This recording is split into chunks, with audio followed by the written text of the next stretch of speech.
అందరూ కూడా బాహుబలి 2 రిలీజ్ గురించే ఎదురు చూస్తున్నారు. అయితే ప్రభాస్ అభిమానుల క్యాలిక్యులేషన్లు మాత్రం వేరుగా ఉన్నాయి. నిజానికి బాహుబలి సినిమా అనేది ఊహించిన దానికంటే పెద్దగా అయిపోయింది.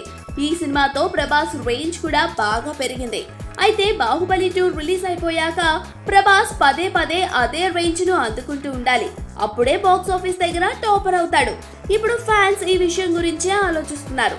అందుకే ఇప్పుడు ప్రభాస్ కూడా ఈ విషయం సీరియస్ గానే తీసుకున్నాడు. మొన్నటి వరకు ఏమో అనుకున్నాం గానీ ఇప్పుడు ఈ కండల వీరుడు తదుపరి సుజిత్ డైరెక్షన్ లో తీయబోయే సినిమాను ఏకంగా 80 కోట్ల బడ్జెట్ తో రూపొందిస్తున్నారట. అంతెందుకు అంటే ఒకేసారి సినిమాను తెలుగు, తమిళం, హిందీలలో రిలీజ్ చేయనున్నారు.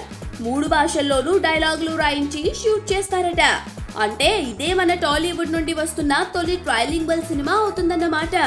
ఈ సినిమాతో కూడా ప్రభాస్ ఒక 400 కోట్ల పైనే గ్రాస్ వసూలు చేసి బాలీవుడ్ లో సల్మాన్ ఖాన్, షారుఖ్ తదితరుల సరసన నిలవాలని చూస్తున్నాడన్నమాట. నిజంగానే ఈ ఫార్మేట్ లో ప్రభాస్ సక్సెస్ అయ్యాడంటే అప్పుడు సౌత్ లో రజనీకాంత్ తర్వాత స్థానం ప్రభాస్ కైవసం చేసుకోవడం ఖాయం. అయితే ఇలాంటి సినిమాలు చేసేటప్పుడు చాలా జాగ్రత్తలు వహించాలి సుమా.